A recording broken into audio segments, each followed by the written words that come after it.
তাহলে শুরু করে বলেন, শুরুটা করেন। আসলে সমস্যা কি? এইদিকে সামনের দিকে না, সামনে দেখবেন। সমস্যাটা কি একটু কি বলেন। অভিযোগ আপনার? আমার অভিযোগ না, মূলত আমি আমার জীবনের নিরাপত্তা চাচ্ছি আর কি। আমি জীবনটা খুব হুমকির মুখে পড়ে গেছে এই মুহূর্তে। তো হুমকিটা দিচ্ছেন আর কি আমার হাজব্যান্ড, বাংলা কলেজের বর্তমানে সদস্য সচিব ফয়সাল রেজা। তো তার সঙ্গে আপনার তার পরিচয় কি? ওনার সঙ্গে আমার বিয়ে হয় 2023 সালের মার্চের 28 তারিখে। এরপর থেকে আমরা একসাথে সংসার করি, একসাথেই থাকি। আর মেন বিষয়টা হচ্ছে সে তো পুরোপুরি বেকার ছিল, তার কোনো কাজ ছিল না। তার পুরো দায়িত্বটা আমাকে পালন করতে হয়েছে। এমনকি তার ফ্যামিলিতেও সে টাকা পাঠাইছে আমার থেকে টাকা নিয়ে। তার দুইটা ভাই মালয়েশিয়া গেছে, সেখানেও আমাকে 3 লক্ষ টাকা দিতে হয়েছে। এমনকি সে টাকা না দিলে টর্চার করতো। প্রথম 2-3 মাস ভালোভাবে সংসার করছি, কোনো ঝামেলা করে নাই। এরপরের থেকে তার চাহিদা শুধু টাকাই চলে গেছে আমার। সে শুধু টাকাটাই চেয়ে গেছে যে আমার টাকা লাগবে, এই পারপাস ওই পারপাস। তার মাকে পাঠাইতে হবে, তার মা সুদের থেকে টাকা ঋণ করছে, সে ঋণ আমাকে শোধ করতে হবে। তারপরে সে তো বলতো যে তা রাজনীতি করতে, এটা আমি জানতামই না, পরে জানতে পারছি। সে মূলত বলছে তার একটা বাইং হাউসের বিজনেস আছে মোহাম্মদপুরে। তার এক ফ্রেন্ড দিদার, সে সহ শেয়ারে তারা ব্যবসা করে। দিদারের সঙ্গে আমার পরিচয় করে দিছে। এমনকি বিয়ের পরে আমরা কক্সবাজার গেছি, দিদারও আমার সাথে গেছে। সে দিদাকে ছাড়া কোথাও যায় না। সেখানে যেও তারা প্রুভ করছে যে তাদেরই বিজনেস, তাদের সব কিছু। সেখানেও কিছু টাকা সে আমার থেকে নিচ্ছে দিদাকে বিজনেস পারপাসে। তো মূলত আসলে আমি তো একাই ছিলাম। তো বিয়ে তো মানুষ করে সংসার করার জন্য, তাই না? একজন হাজব্যান্ডকে বিশ্বাস করে আস্থা রেখে তো সংসারটা করার জন্য মূলত বিয়েটা করা। কিন্তু সে তো আসছে তার খারাপ উদ্দেশ্য নিয়ে, আমি এটা বুঝিনি। সে রাজনীতি করতো, আমি এটা জানতাম না। আমার কাছে এটাও সে গোপন করছে এবং পুরোটাই মিথ্যা বলে গেছে। আর তা তো আসলে কোনো ইনকামই ছিল না। তা সে যে একটা বাসা ভাড়া দিবে 500 টাকা, এই অ্যাবিলিটি তার নেই। তার খাবে যে, সেই খাওয়ার টাকাটা তার নেই। কয়দিন তার বোনের বাসায় যেয়ে থাকে, বোনের হাজব্যান্ড বাসা থেকে বের করে দেয়। সুমাইয়া তার বোনের নাম, বোনের হাজব্যান্ড হচ্ছে যাও, হাজব্যান্ডের নামটা ভুলে গেছি। ওখান থেকে বের করে দেয়, আবার আমার কাছে আসে। তো টাকা না দিলে সে আমার উপর মারধর করে। এই আবার যখন টাকা দেয়, স্বাভাবিক হয়ে যায়, আমার বাসা থেকে চলে যায়। আবার এদিক ওদিক থাকে, মানে পুরোটা চালাকি করা শুরু করে আমার সাথে। তো একটা পর্যায়ে সে একবারে দূরত্ব মেনটেন করে, সে আমার সাথে সংসার করবেই না। এবং টাকা পয়সা যা নিছে সব অস্বীকার করে যে আমি কোনো টাকা পয়সা নিইনি। সে আমার থেকে ক্যাশ তো নিছে, সে আমার আলমারির লকার ভেঙে আমার গোল্ড চুরি করছে। আমি যেহেতু রিয়েল এস্টেট কোম্পানিতে জব করি, মার্কেটিং ডিপার্টমেন্টে আছি, সেখানে আমার কোম্পানি 5 লক্ষ টাকা ছিল, সেটাও সে চুরি করে। সে টাকাটা সে চুরি করে আমার ঘরের থেকে পালায় যায়, নিয়ে চলে যায়। এবং ভোর রাতে সেই কাজটা করে। এবং আমার কাছে প্রত্যেকটা কথার ডকুমেন্টস আছে, কল রেকর্ড আছে তার। আমি প্রত্যেকটা কথা প্রমাণ দিতে পারবো। সেইভাবে করে দিয়ে যায়। আমি যখন আর না পারি না অত্যাচার সহ্য করতে, তখন তার এলাকার রাজনৈতিক কিছু বড় ভাই ব্রাদার, যাদেরকে আমি চিনতাম তার গ্রামের, তাদেরকে আমি ডাকি এবং তারা এসে আমাকে হেল্প করে। হেল্প করলে সে তাদের কাছে আবার প্রতিশ্রুতি দেয় যে না, আমি সংসার করব, আমি ভুল করছি, যা করছি, আমি ওর সাথে মিলেমিশে থাকতে চাই, আবার সংসার করতে চাই ওর সাথে। আবার সে আসলো, এসে কয়েকদিন ভালো থাকলো, আবার সে টাকা পয়সা নিয়ে চলে গেল আমার থেকে। মানে টাকা ছাড়া সে কিছুই বুঝে না। ফাইনালি সে গত বছর কুরবানি ঈদে সে আমার কাছে 1 লক্ষ টাকা দাবি করে। লাস্ট কুরবানি ঈদে যে আমাকে 1 লক্ষ টাকা দাও। আমি ওই মুহূর্তে 1 লক্ষ টাকা কোত্থেকে দিব? সবসময় তো টাকা থাকে না ভাইয়া। আমি যে টাকাগুলো ইনকাম করছি, জমা করছি, তার সব কিন্তু সে নিয়ে গেছে। একেবারে আমাকে নিঃস্ব করে দিচ্ছে সে। মানে আমি যখন ঘর ভাড়া দিয়ে থাকবো, আমার এই অ্যাবিলিটিটা এখন নাই। সিচুয়েশনটা এই পর্যায়ে গেছে। তো আমি টাকাগুলো দিতে পারি নাই। 1 সপ্তাহ সে আমাকে অনেক টর্চার করছে, মারধর করছে। পরবর্তীতে আমি তাকে 50 লক্ষ টাকা অ্যারেঞ্জ করে দেই। সে 50,000 টাকা অ্যারেঞ্জ করে দেই কুরবানি ঈদে। ওই টাকা দেওয়ার পরে সে আবার আমাকে বলে যে আমার ঈদের শপিং লাগবে, আমার ঈদের শপিং করে দাও। আবারও সে 25,000 টাকা নিয়ে বসুন্ধরা যায় শপিং করতে। শপিং করে সে ওই টাকা নিয়ে ঈদে বাড়ি গেল। বাড়ি যাওয়ার ঈদের পরের দিনে আমার তার গ্রাম থেকে ফোন আসলো। একটা মেয়ে ফোন দিয়ে বলতেছে, আপনি কি শিখা বলতেছেন, ফয়সাল রেজার ওয়াইফ? আমি বললাম হ্যাঁ। বলতেছে, আপু ফয়সাল রেজাকে আসলে আপনাকে বিয়ে করছে? হ্যাঁ, কেন? বিয়ে তো অবশ্যই করছি, সে আমার হাজব্যান্ড না? বলতেছে, সে তো আমার বান্ধবীকে বিয়ে করার জন্য আসছে, তার ফ্যামিলির ইয়ের থেকে সে বিয়ে করতে আসছে। তো আমরা এই ব্যাপারে খোঁজ খবর নিতে আপনার কথা যেহেতু তাদের গ্রামে সবাই জানে, তার গ্রামের চেয়ারম্যান মেম্বার যারা আছে মূলত সবাই আমার বিষয়টা জানে, তাদের থেকে আমার ফোন নাম্বার তারা কালেক্ট করেছে, যার সত্যতা নিশ্চিত করে তারা আর বিয়েটা করে নাই। তো আমি ফয়সাল রেজাকে ফোন দিই যে তুমি বিয়ে করতে পারি গেছো আমার টাকা নিয়ে, এটা কোন ধরনের বিহেভিয়ার আমার সাথে করতেছো তুমি। তো সেই ঈদের 4-5 দিন পরে ঢাকায় চলে আসে। চলে আসার পরে আমি এক পর্যায়ে আমার মামাকে ডাকি যে মামা আমার সাথে এত খারাপ বিহেভ করতেছে, একটু আসেন। তো মামা আসার পরে সে মামার সামনে আমাকে মারধর করে, অনেক মারধর করে। মামা যখন জিজ্ঞেস করছে আর মামাকে উল্টাপাল্টা বকছে, বলার পরে সে আমাকে মারধর করছে। তো মামা তাকে আস্তে করে আমার বাসা থেকে বের করে দিছে যে আপাতত এখানে একখানে থেকো না, এক বাসা তোমাদের রেখে আমি যাইতে পারবো না, চলে যাও, তুমি আপাতত দূরে থাকো, বাবা যদি ঠান্ডা হয় মীমাংসা হয় তখন আইসো। তো আসা ওইভাবে সে মামা ওকে নিয়ে গেল রাতের বেলা। নিয়ে যাওয়ার পরে সে কিছুদিন থাকার পরে আর কি, বাইরে থাকার পরে তো মূলত তখনও যোগাযোগ ছিল আমার সাথে, যোগাযোগ করতো, বাসায় আসতে গেছে। যখন কিনা এই পর্যায়ে থেকে আগস্টের 5 তারিখ আসলো, 5 তারিখে যখন গভর্নমেন্ট চেঞ্জ হলো তখন তার পুরো চেহারাটা আমার সামনে চলে আসছে। 5 তারিখের দিন সকালবেলায় সে আমার থেকে টাকা নিচ্ছে, তা তো বাইরে আসার টাকা নেই। সকালবেলায় সে আমার থেকে টাকা নিয়ে বাইরে আসছে, সে মিরপুর যাবে, আমার থেকে টাকা 2000 টাকা নিয়ে সে মিরপুর আসছে খরচ হিসাবে। বিকেলবেলা হইতে না হইতে সে আমাকে আর চিনে না, কোনোভাবে সে আমাকে চিনতেছে না, ফোন দিলে গালিগালাজ করতেছে অকথ্য ভাষায়। সে ততক্ষণে মিরপুর গেছে, বাংলা কলেজে গেছে, কলেজে হলটল দখল করতেছে, মানে সে এখন নেতা হয়ে গেছে আর কি, এরকম একটা। সে আসলে বাংলা কলেজের তখন ছিল সাংগঠনিক সম্পাদক, ছাত্র দলের, বাংলা কলেজের ছাত্র দলের সাংগঠনিক সম্পাদক ছিল। আর এখন হচ্ছে সে সদস্য সচিব, বাংলা কলেজের রানিং সদস্য সচিব। তো ওইটা যাওয়ার পরের থেকে সে আমার কাছে খুব খারাপ বিহেভ করে। আর তার আসলে বিভিন্ন বয়সীর মেয়েদের, মহিলাদের সঙ্গে 55 বছর 60 বছর বয়স, এমিলি নামে একটা মহিলা আছে, খিলগাঁও থাকে, তার ওইরকম 45-40 বছর বয়স। সে সমস্ত মহিলাদের তার মানে ওর বিজনেসই এটা, বিভিন্ন মহিলাদের সাথে সে সম্পর্ক করবে, তাদের থেকে টাকা পয়সা নিয়ে ও চলবে, ওর আর তো কোনো ইনকাম নেই। আমি যে বিয়ে করছি, আমি তো পড়ছি বিপদে বিয়ে করে, আমি তো এখন সামাজিক মর্যাদা নিয়ে সরতেও পারি না, কিন্তু তার সমস্ত খরচ দিয়েও আমি তাকে আটকে রাখতে পারি না। টাকা পয়সাও নিবে, তার পকেট খরচ নিবে, তার খাওয়া দাওয়া, তার ডেলি 500-1000 টাকা আমাকে দিতে হয়। রাজনৈতিক হুমকি সে আমাকে দিচ্ছে। এখন সে আমি আসতেছি 5 তারিখের পরের থেকে, যখন গভর্নমেন্ট চেঞ্জ হইল তো আমাকে মারধর করলো। তো আমি একটা পাইলাম যে সেরকম একটা বয়স্ক মহিলার সাথে তো আগে থেকে রিলেশন, ওই মহিলার বাসায় গেছে, সে বার্থডে করছে, 31 আগস্টের বার্থডে, ওখানে কি বার্থডে করছে, পার্টি টার্টি করছে। তো তখন আমি ফোন দিলাম যে তুমি এগুলি করতেছো, তোমার কারণ তুমি কখনো ভালো হবে না, মানুষ এত খারাপ হয় কি করে। তো সে আমাকে গালিগালাজ করলো, আমি তোর সাথে সংসার করবো না বলছি, আবার আমাকে ফোন করিস কেন।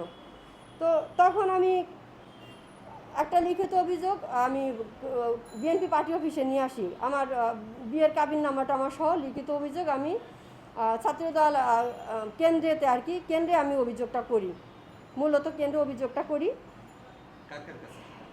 সেটা আমি অভিযোগটা যখন করছিলাম সেখানে নাসির ভাই ছিল, রাকিব ভাই ছিল, ওনারা ছিল আর কি, ওনাদের কাছে আমি অভিযোগটা করি। ওনার রাকিব ভাই বললো যে আমি এটা খোঁজ নিয়ে আপনাকে জানাচ্ছি। উনি হচ্ছে রাকিব ভাই ছাত্র দলের কেন্দ্রীয় সভাপতি রাকিব ভাই, আর সহসভাপতি মনে হয় নাসির ভাই, সেক্রেটারি নাসির ভাই, ওনারা ছিলেন, জাহাঙ্গীর ভাই ছিলেন। ওনারা পজিটিভলি নিছেন, ওনারা যথেষ্ট আমাকে হেল্প করেছেন, জানে সিনিয়ররা মেবি জানে।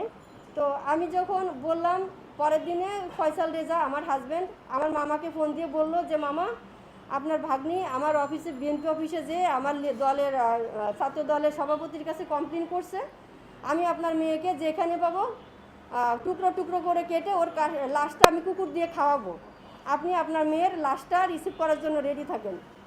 তো তখন মামা বলতেছে তুমি অফিস থেকে বের হয়ে যাও। আমি আসলে বের হইনি, আমি ভাবছি যে হয়তো আসবে না, এমনি বলতেছে। এর 1 ঘন্টা পরেই ও 10-12 জন গুন্ডা পান্ডা নিয়ে আমার অফিসে আসছে, আমাকে অ্যাটাক করছে। তারপরে আমি অফিস থেকে, যেহেতু আমি একজন সিনিয়র কর্মকর্তা, আমার একটা প্রেস্টিজ আছে, আমি অফিস থেকে বের হয়ে আসছি। ওর সামনে এসে আমাকে 4-5টা বাইক নিয়ে আমাকে রাস্তায় আগলা দিচ্ছে, যাইতে দিবে না। তখন আমি রাকিব ভাইকে ফোন দিলাম, এটা হচ্ছে আপনার সেপ্টেম্বরের 4 তারিখে, 24 সেপ্টেম্বরের 4 তারিখে। তো আমি ফোন দিলে রাকিব ভাই কথা বলে যে তোকে না আমি মানা করছি, ওর ঝামেলা করবি না, কেন করতে গেছিস। রাকিব ভাই সবসময় পজিটিভলি আমার বিষয়টা নিছেন, উনি যথেষ্ট হেল্প করছেন আমাকে। তো তারপরেও ও হুমকি দামকি দিয়ে চলে গেছে, এই পর্যায়ে আছে। তো ও সব সময় আমাকে বলে যে আমাকে ডিভোর্স দিতে বলে, আমিও তাকে ডিভোর্স দিয়ে দিব, না হলে আমাকে মানে মারার হুমকি সবসময় জন্য, শুধু হুমকি দিয়ে সে থামে নাই, সে কিন্তু আমাকে কয়েকবার অ্যাটেম্প্ট নিছে খুন করার জন্য। তার সাথে কিছু ছেলেপেলে থাকে, তার ছোট ভাই বলে রাজনৈতিক ভাষায়, ওরা আমাকে ফোনে অকথ্য ভাষায় গালিগালাজ করছে। এবং এই ছেলেগুলো প্রত্যেকটা আমাকে যতবার আক্রমণ করছে, এই ছেলেগুলোই আমার ওর সাথে আছে এবং আমার বাসায়ও গেছে, আমার বাসায় গেছে আমাকে অ্যাটাক করছে। তখন কিন্তু আমি সিসিটিভি ফুটেজটা রেখে দিছি যে কে কে আমার বাসায় গেছে। সেদিন অনেক মারধর করছে, যে যখন ওর রাজনৈতিক পদটা যেদিন ঘোষণা হবে, এর আগেও ডিভোর্স দিয়ে ফেলছে, আমি জানি না, গোপনে ডিভোর্স দিছে। ডিভোর্স দেওয়ার পরে আবার 1 মাস পরে সে নিজে ডিভোর্সটা উইথড্র করছে। আমি জানি না, আমার কাছে কাগজটা আসে না, আমি পাই নাই। এই যে আমার কাছে ডকুমেন্টসগুলি আছে। সে 1 মাস পরে, ডিভোর্সের 1 মাস পরে সে ডিভোর্সটা সে নিজেই উইথড্র করছে। উইথড্র করে সে পরবর্তীতে হয়তোবা যে আমার এটা নিয়ে ঘটনাটা বাংলা কলেজে অনেক আন্দোলন হয়েছে তার বিরুদ্ধে, যে সে তো বিবাহিত, সে ছাত্র দলে কীভাবে নেতৃত্ব দিতে পারে, সে তো পারে না এটা করতে। তার এগেনিস্টে যারা আছে তারা এটা করছে। তো কোনো কারণে যাই না, যেদিন তার ডিসেম্বরে যখন ছাত্রদলের কমিটি ঘোষণা করবে নতুন করে, তখন সে আমার বাসায় যায়। হঠাৎ করে বিকেলবেলা আমার অফিসে গেছে, অফিসে পায় নাই, তো আমার বাসায় গেছে ওইগুলোর সাথে নিয়ে, যেগুলো যারা ওর সাথে থাকে, আমি চাইলে নাম বলতে পারি যদি চান, বা ফোন কল রেকর্ড আমি দিতে পারি সবাইকে, যে কে কে আমাকে কত ধরনের বাজে বাজে হুমকি দিছে, মেরে ফেলার হুমকি দিছে। বলে যে এখন বিএনপি দেশ চালাচ্ছে, বিএনপির হাতে রাষ্ট্র ক্ষমতা, আপনি আইন আদালতে গেলেও বিচার পাবেন না। আর আমি তো আসলে একা থাকি বলতে আমার তো বাবা নাই, আমার বড় ভাইও নাই, আমি আমার বোনের সাথে থেকে চাকরিটা করতাম। হোস্টেল রেজার সাথে বিয়ে করার পরে ও বাসা নেয়, ওর এনআইডি নিয়ে বাসা ভাড়া নিছে। ওইভাবে তো তখন থেকে 3 বছর সংসার করছি ওর সাথে। তো সেদিন ও আমাকে বিকেলে এসে জিম্মি করে, 2 ঘন্টা অনেক মারধর করে এবং আমার ফোন টোন সব নিয়ে নেয়। 10-12 জন পুরুষ মানুষের সাথে আমি সেখানে কি করতে পারি আপনারা বলেন? কিছুই করতে পারি না। তো এক পর্যায়ে আমি ফোন, তো আমাকে বলতেছে পার্টি অফিসে এসে রিজভী সাহেবের সঙ্গে কথা বলতে, যেতে তার সাথে আমার কোনো ঝামেলা নাই, সে শান্তিতে সংসার করে এবং আমার সমস্ত ভরণ পোষণ সে দিচ্ছে। তো আমি কেন মিথ্যা কথা বলতে যাব? সে তো দিচ্ছে না, সে তো সবসময় এরকম করে। তার যখন প্রয়োজন হয় আমার কাছে আসে, তার টাকা পয়সা দরকার, দলীয় কোনো সাপোর্টের দরকার, আমার কাছে আসে, যে আমি বিপদটা উদ্ধার করে দিই, সে চলে যায়। তার আরও কিছু বন্ধুবান্ধব সাথে আছে তার এলাকায়, খুবই খারাপ, তারা সহ আমাকে প্রতিনিয়ত হুমকি দিচ্ছে মেরে ফেলার। তো ওই ডিভোর্সটা যে উইথড্র করছে সে দিচ্ছে আমি জানি না, পরে তার কাছে আমি পেয়েছি আর কি, ফার্স্ট টাইম ডিভোর্স দেওয়ার পরে। তো ওই দিন আমি যখন রাকিব ভাইয়ের সাথে বললাম যে ভাইয়া ও তো আমার সাথে এরকম খারাপ বিহেভ করতেছে, মারধর করে আমাকে, আমি এখন কি করব আপনি বলেন? ভাইয়া বললো যে ও তো সংসার করতেই হবে তোমার সাথে, আর আমি আছি তোমার বড় ভাই, তুমি যে কোনো সমস্যা আমাকে বলবা, আমি হেল্প করবো। ভাইয়া সবসময়ের জন্য পজিটিভলি ছিল আমার দিকে, আমি ভাইয়ার বিরুদ্ধে কোনো কমপ্লেন নেই। ছাত্রদলের সভাপতি রাকিব ভাই আমাকে অনেক হেল্প করছে এবং আমার সংসারটা করার জন্য উনি অনেক চেষ্টা করছে। ফাইনালি যখন আমি ওই দিন ভাইয়ের সাথে কথা বলার পরের দিনে ওকে কমিটিতে রাখলো, সদস্য সচিব পদটা দিল। দেওয়ার পরে সে আবার পুরো উল্টে গেছে, পদ পাওয়ার পরে সে আর আমাকে চিনে না, আবারও গালিগালাজ, বাসায় আসে না, মিরপুর থাকে। ইমন নামে একটা ছোট ভাই আছে ওর, ইমনের একটা খালা আছে, সেই খালা নাকি লয়ার, সেটা ডিভোর্সি খালা, সেই খালার সাথে সে অলরেডি অ্যাফেয়ারে জড়াই গেছে, একই ফ্ল্যাটে থাকে, ইমনের বাসায় থাকে। ইমনের খালার সাথে সে অ্যাফেয়ারে জড়াইছে, সে আমি যে তার ওয়াইফ তার খেয়ালই নাই, তার একটা মাথাই নাই তার, সে ওইখানেই থাকে। আর আমাকে প্রতিনিয়ত প্রেশার ক্রিয়েট করে, ডিভোর্স করো, ডিভোর্স ছাড়া তার মুখে কোনো কথা নেই। আমার কাছে এখানে এখন আমি চাচ্ছি আমার জীবনের নিরাপত্তা। সে তো ডিভোর্স দিছে, দেওয়ার পরে 2 মাস পরে সে আবার আমাকে ডিভোর্স দিল। একটা মানুষের সে কত ধরনের বেইমানি করতে পারে আপনারা যদি একটু বলেন। আমি একটা মেয়ে হয়ে একটা পুরুষের 3টা বছর তার দায়িত্ব নিয়েছি, তার ফ্যামিলির দায়িত্ব নিয়েছি হিসাবে। আমি যেটুকু সঞ্চয় করছি আমার সমস্ত সঞ্চয় সে নিয়ে গেছে। আপনি কি মনে করছেন সে ছাত্রদলের পাওয়ার খাটিয়ে? হ্যাঁ, সে আমাকে সবসময় বলে যে, এবং তার ছোট ভাই যেগুলি ওরা আমাকে বলে, মীর দাদা নামে একজন আছে জগন্নাথ ইউনিভার্সিটি, সেও বলছে যে এখন তো দেশ চালায় বিএনপির হাতে সব কিছু, তো আপনি কোথাও কমপ্লেন করে কিছুই আমাদের করতে পারবেন না। এবং ফয়সালের কথায় পল্টন থানার পুলিশ উঠা বসা করে, ও যে আমাকে খুন করতে আসছে, আমি ওই থানায় জিডি করছি, আমি জিডি কপি নিয়ে এসেছি। ওরা সবাই একই হুমকি দেয় যে পুলিশ ওদের কথা ওঠা বসা করে, ছাত্র দলের কথা বাইরে কোনো পুলিশ কোনো কাজ করবে না, আমার কোনো প্রোটেক্ট কেউ দিতে পারবে না, এবং ওরা যে কোনো সময় চাইলে আমাকে মেরে ফেলতে পারে। এই ঘটনায় আপনি আইনের আশ্রয় নিয়েছেন?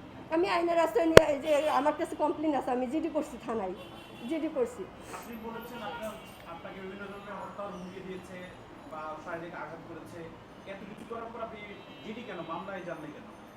মামলায় যায় নাই কারণ আমি তো চেয়েছি সংসারটা করতে। যখন আমি একটা স্টেপ নিতে গেছি তখন সে আবার এসে নমনীয়তা দেখাইছে, এবং কি শুধু ফয়সাল না, ফয়সালের মা, ওর বোন, ওর ভাই সবাই এখানে ইনভলভ। ওর মা আমাকে অনেক রিকোয়েস্ট করছে যে বাবা একটু ধৈর্য ধরে থাকো, আমি আসতেছি, তোমার শ্বশুরকে নিয়ে মীমাংসা করে দিব, ঝামেলা আর করবে না, আমি তোমাকে বউ করেই আমার ঘরে নিয়ে আসবো, তোমার সম্মানটা দিয়ে তোমাকে নিয়ে আসবো। তো সেখানেও তারাও শুধু মিথ্যা আশ্বাসই দিয়ে গেছে। ফাইনালি তারা আবার আমাকে ডিভোর্স করেছে, এবং সেটা ফোর্স করে আমাকে ডিভোর্স করেছে। এখানে আমি সেখানে আমার কল রেকর্ড আছে, আমি বারবার বলছি যে আমাকে জোর করে ডিভোর্স করানো হচ্ছে, আমি তো ডিভোর্স চাইনি। ডিভোর্স কে চাই বলেন? আমি একটা মেয়ে, আমি কেন আমার হাজব্যান্ডের থেকে ডিভোর্স নিব? এখন তার প্রয়োজন ফুরাই গেছে, সে এখন তার দল ক্ষমতায়, তার ভাষায় এটা যে আমার দল ক্ষমতায়, আমি বিএনপি দেশ চালাচ্ছে, আমার এখন তোমার মতো ওয়াইফ দরকার না, আমি আমার মতো করে আমার ফিউচার গড়ে নিব। আমি, ওর পেশা হচ্ছে রাজনীতি, ওর রাজনীতি পেশা, যেহেতু ও বিবাহিত, এটা জানলে ওর রাজনীতি পেশা হিসাবে নিচে যেত, এটা সে থাকবে না, এটা সে ভয়ে সে আমাকে আবারও ডিভোর্স দিছে। আপনি বলতে চাচ্ছেন তার পদের জন্য আপনাকে তালাক দিয়েছে? পদ পাওয়ার জন্যই আমাকে তালাক দিয়েছে, এবং দুইবার দিয়েছে, দুইবার। সে ফার্স্টে তালাক দিয়েছে পদটা রাখার জন্য, যখন দেখছে এটা ফ্লাশ হয়েছে, সবাই জানে ঘটনা, তখন সে নিজের তালাকটা উইথড্র করে পদটা সে যখন পেয়ে গেছে ডিক্লেয়ার দিছে দল থেকে, এরপরে সে আমাকে আবারও ডিভোর্স দিছে। এবং এর থেকে কত জঘন্য জঘন্য কাজ যে আমার সাথে করছে সব তো আমি বলতে পারি না, এখানে তো সব বলা যায় না। আমার কাছে সে ডিভোর্সের পেপারসগুলি আছে।